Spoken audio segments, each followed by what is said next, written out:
especially to our professor, Dr. Charmin Banyas. I am Arthur N. Batukal. I will be the first reporter for this topic. Designing for engagement, strategies, and structure that works.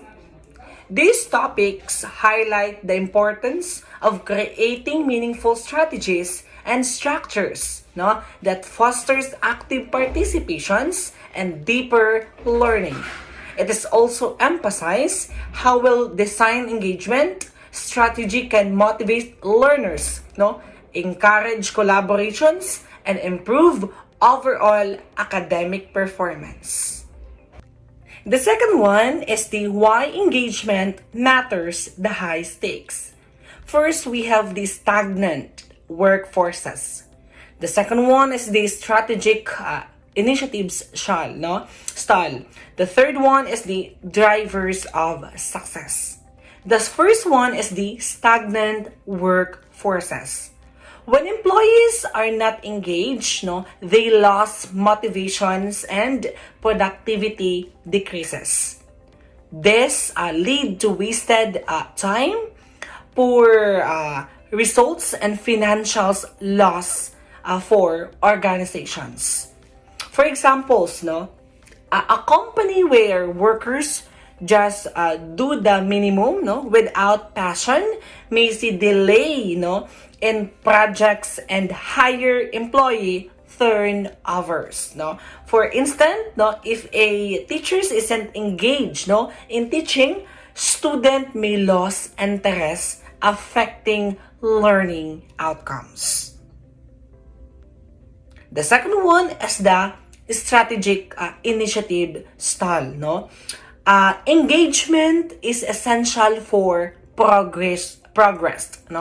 Without it, important project or initiatives fail because people are not committed or motivated to see them through.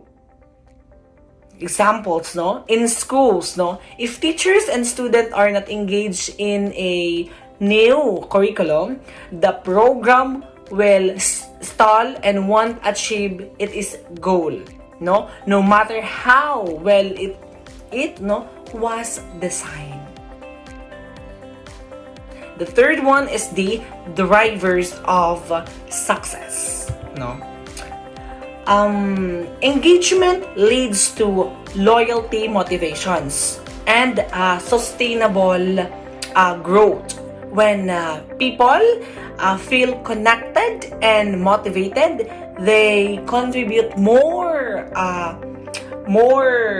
ideas, work hard, and help the organizations thrive. Examples: a motivated student who actively participate in class discussions, group projects, and extracurricular activities not only excel personally but all inspire peers, creating a cultures of success. In summary, engagement is the key factors that either weaken or organization through stagnant and stall initiative or strength. It is through success, loyalty, and motivation. The third slide is the foundations understanding your audience. An effective engagement strategies starts with knowing your audience deeply. This means understanding their needs, preferences, and behavior. If you don't know what motivates them, your engagement will feel generic and won't connect emotionally. But if you tailor your approach, people feel valued and understood, which build trust and stronger communications. First, we have the deep audience insight, and the second one is the tailor experiences, when in deep understand audience insights, no, engagement becomes effective when it is based on real knowledge of the people involved. Second one is the tailor experiences. No, custom strategies are more powerful than generic approaches because they resonate emotionally with the audience. No examples, no, Ben and Jerry is the ice cream company. Doesn't just sell product. No, they align their brand with the values their employees and customers care about, such as climate, no, justice and social equality.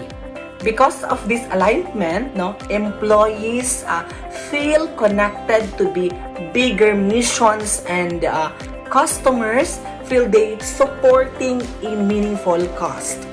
No, another examples, no, in education, a teacher who understand that her student learn better with visual and group activities will design lessons using pictures, videos, and teamwork. No, this keeps students engaged compared to using only lecture. No, in short, understanding your audience, no, ensure engagement strategies are relevant, personal, and impactful. The fourth slides is the process, no, which is a 4 steps framework for involvement stakeholders in a project to ensure a more successful outcomes. No, the core idea is that getting stakeholders involved early and genuinely is crucial for smooth and effective implementation. The statement can be broken down into 4 key components. The first step is the pre-planning and stakeholders involvement. The second one is the gathering output. The third one is the genuine feedback, and lastly is the fourth one is stemless implementations. In the step 1, no, the pre-planning and stakeholder involvement, no, this is the foundations stages where the process begins. No, the image highlights that instead of just informing stakeholders, you should actively involve them from the start. No, this early engagement build a sense of co-workers and buy-in, no, which is essential for the project success. No, it is like inviting a group of people to help bake a cake. No, they later eat. No, they more invested in the final product because they had a hand in making it. The second one is the gathered input. No, this step is about actively, no, seeking out diverse perspective rather than a top-down approach. No, the frameworks suggest holding, no, inclusive workshops to gather insight, no, from all relevant parties. This ensures that the final strategies isn't based on a single point of view, but is a more comprehensive one that consider different needs and concern. An examples, no, for this would be a city planning new park and holding open a forum for residents, local businesses, and environmental groups to share their ideas, not just the city council. The third one is the genuine feedback. No, these steps is kanang emphasize the importance of doing beyond no superficial engagement. No, it is not enough to simplify listen. You must genuinely integrate the feedback you receive into the strategic plans. No, this fosters authenticity and show stakeholders their input is thoroughly valued. No, if you were redesigning a website, genuine feedback would means incorporating user suggestion for a more intuitive layout rather than just acknowledging them and sticking with the original plan. The fourth one is the stimulus implementations. This step is the result no of the previous three. No, the image suggests a collaboration approach where stakeholders are kanang involved no from the beginning and their feedback is genuinely integrated. No, lead to higher ownership. These senses of ownership in turn result in significantly smoother implementation with the fewer roadblocks and greater acceptance of the final outcomes. Now, for instance, no, if the company employees are involved in developing a new software system, they more likely to adapt and use it effectively because they understand how it's work and feel they contribute to its creations. The sixth slides is the third step in the process, communications and cascading strategy. Focuses on how to effectively share projects, goals, and progress with everyone involved.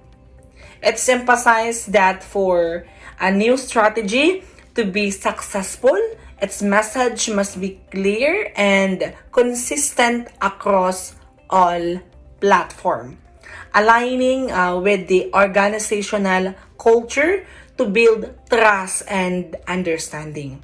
To make this communication truly effective, this framework suggests using retellable storytelling and real-world examples. No, this turns complex ideas into something tangible and memorable, making it easier for people to connect no, with the project purposes. For example, a company launching a new software platform could share a story about how a beta user's daily works and was made easier rather than just listening at technical features. No? This human element make the message resonate more deeply with employees. The final piece of the step is ensuring leadership buy-in and a proper cascading of the message. No, it is not enough for message to be well crafted. No, it must be delivered effectively from the top down. No, message should be cascaded through all levels of leaderships. No, from executive to frontline manager who can then communicate them directly to their teams. No, this top-down reinforcement ensure alignment and maintained momentum throughout the organization. No, preventing miscommunications and ensuring that everyone understands their role. No, a leader is one department might explain no how the new platform will especially streamline no their teamwork workflow, while another leader can details how to improve customer service, ensuring the core message is tailored and understand at every level.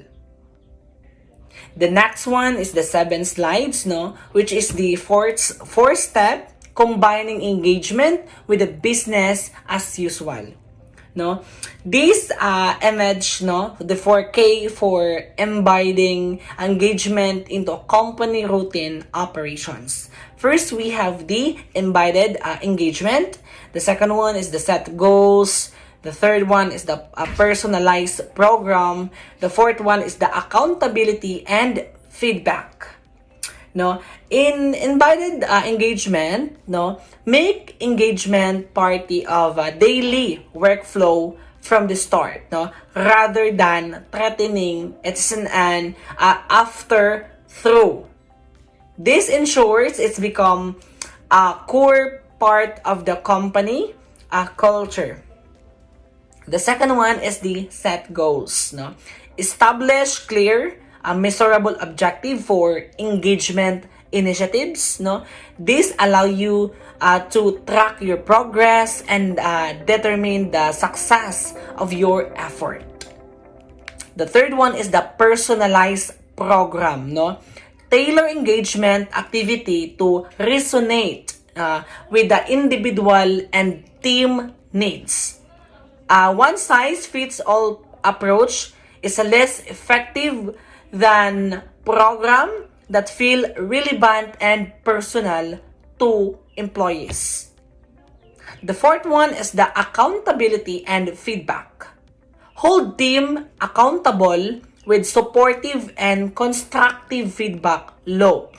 This creates a cycle of continuous improvement and ensures engagement effort are effective. For example,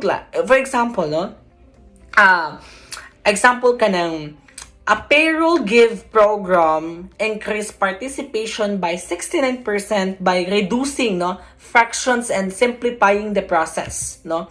These examples demonstrate the core concept by making an engagement initiative, in this case, trouble giving through payroll, easy and straightforward, the company successful integrated it into their employees' regular routines, leading to a significant increase in participation.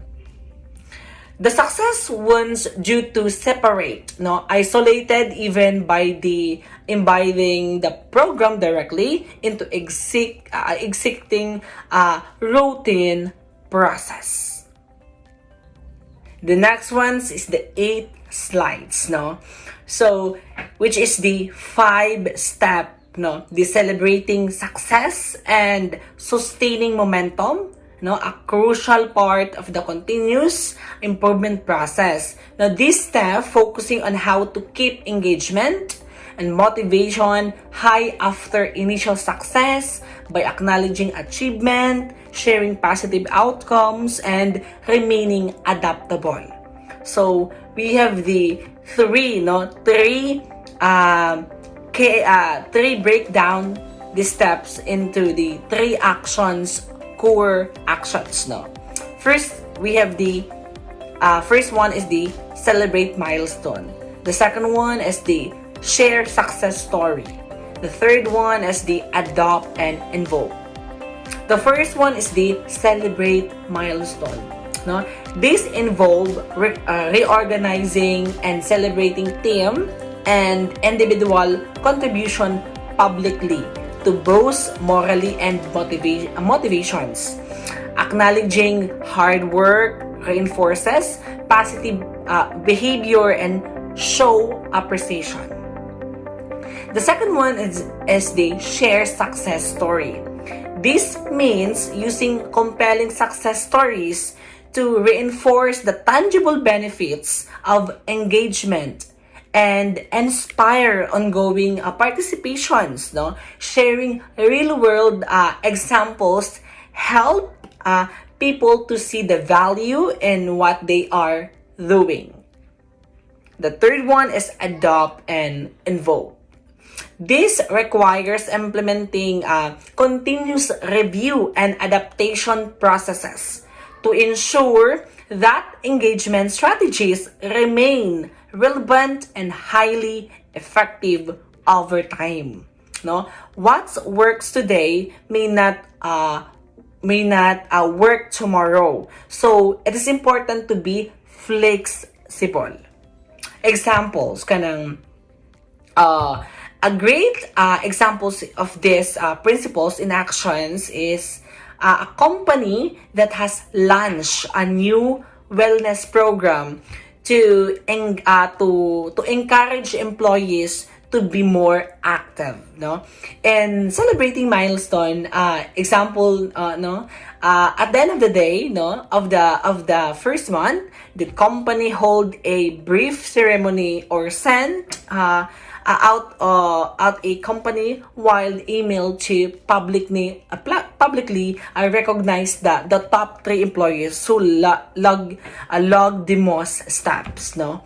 They give them a small prize like a gift card or trophy, no?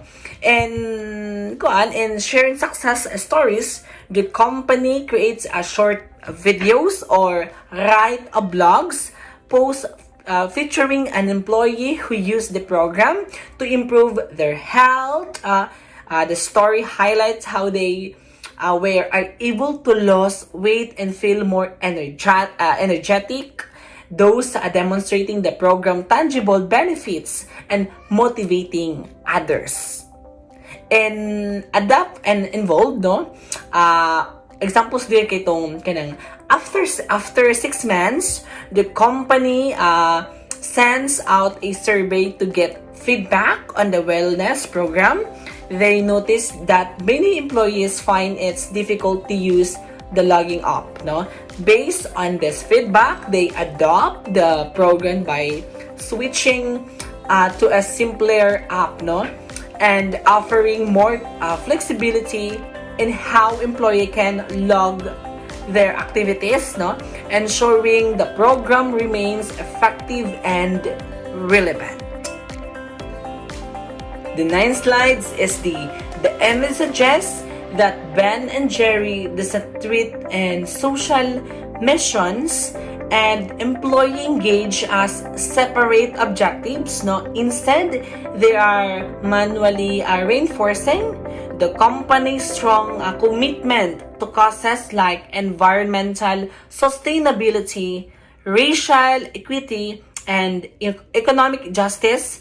Give employees a shared purpose that transcend the daily tasks, no? According to the designing for engagement framework, no, one of the most effective way to build engagement is to align organizational purposes with individual motivations, no? Ben and Jerry does not this by ensuring that companies see a direct connections between their works and the company broader missions, no? This isn't just about having values posted on the wall, no? It's about embedding those values into operational structures, decision-making process, and everyday work. This authentic alignment between company values and and employees' actions create a deep sense of psychological ownership, no? Which the framework identify as a key drivers of long-term engagement. Employees are just not executing tasks, they are creators of impact, no? Which factors emotional connections, pride, and commitment. Examples, a strong company of this alignment is how Ben and Jerry might involve employees in a social or environmental campaign, no? For example, the company could launch a limited edition flavor to raise awareness and fund the causes like fighting climate change, no? This initiative would actively multiple engagement strategy from the designing for engagement framework, no? First, we have the co-creational and participatory design. The second one is the distributed leadership. The third one is the clear structure for involvement. The first one is the co-creations, no, and participatory designs. Employees from the various department or making marketing, productions, or retail may be invited to join cross-functional team to help develop the new flavors and campaigns, no? This build a sense of ownership and invite diverse perspectives. The second one is distributed leadership. Team leads are passionate involved individuals, no, may take the lead in organizing community events or volunteering drives related to the campaign, no. This encourage leadership to emerge at all level of the organization, not just the top, no. The third one is the clear structures for involvement. The company provides, no, formal mechanics such as dedicated team, finding or volunteering hours for employee to participate, no. This make engagement accessible and sustainable rather than burdensome. The fourth one is the feedback loop, no. After the campaign, the company gathered input from employees on what worked, no, what could improve, and how features effort can be even more impactful, no. This continuous learning cycles, no, keep employee engaged or over time, no, through these structures, but flexible approach. Employee feel empowered and included, not just informed, no. And the conclusions of this koan kay kanang, no, Ben and Jerry, success is an employee engagement is not accidental, no. It is the result of intentional designing structures that invite participation, build trust, and fostering shared purpose, no. Drawing from the designing for engagement framework, we see how the company leverage co-creations, distributed leadership, inclusive processes, and feedback loop, no, to create a kanang workplace where employee are energized not just by what they do but what they do it, no. This approach not only support employee well-being and retentions, no, it is also applies the company's social impact, no, proving that mission-driven business and employee engagement can grow hand in hand. The image presents a summary of comprehensive engagement strategy, which is called the engagement strategy blueprint. Now, this blueprint is divided into the 5 key components, each of which is essential for creating a successful and sustainable engagement plan, no. First, in the key components of the blueprint, first we have the people first. Second one is the involve early. Third is diverse structure. The fourth one is the clear communications, and the last one is the celebrate wins, no. The first one is the people first, no. These principles emphasize the importance of understanding the unique needs of your audience, no. For any strategy to succeed, it must resonate deeply with the people it is intended for, no. An examples is a company that survey its employees to learn what motivate them. They tailored it as reorganizations, no, program to offer reward the employee genuinely values, no, like flexible work hours or professional development opportunity rather than generic gift card. The second one is involve early, no?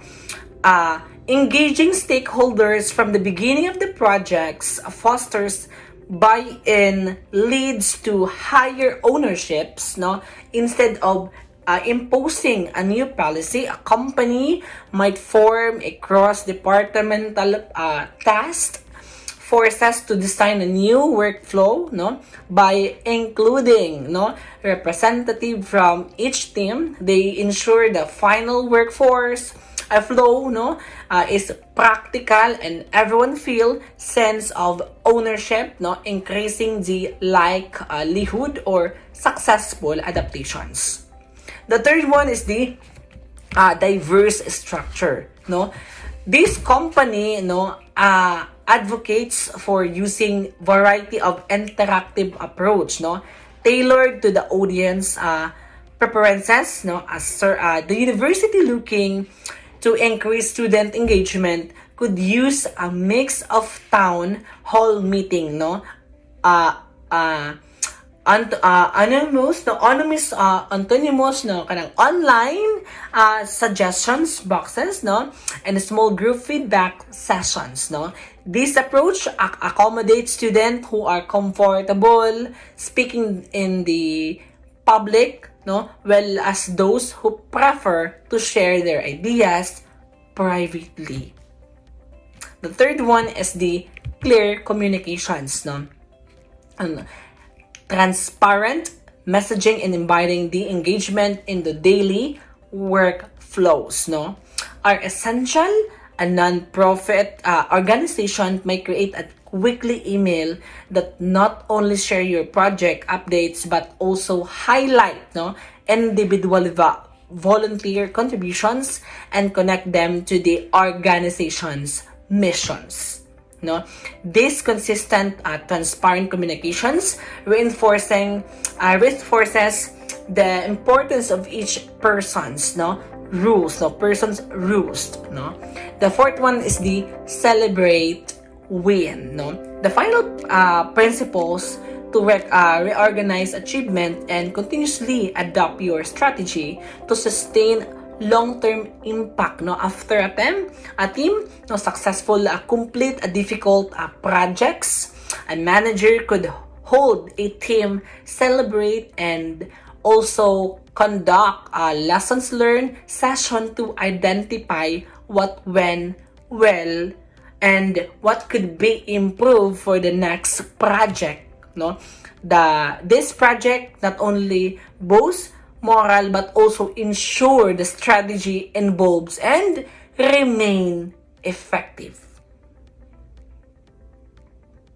Again, I am Arthur Nunez Batucal, the first reporter. Thank you for your listening.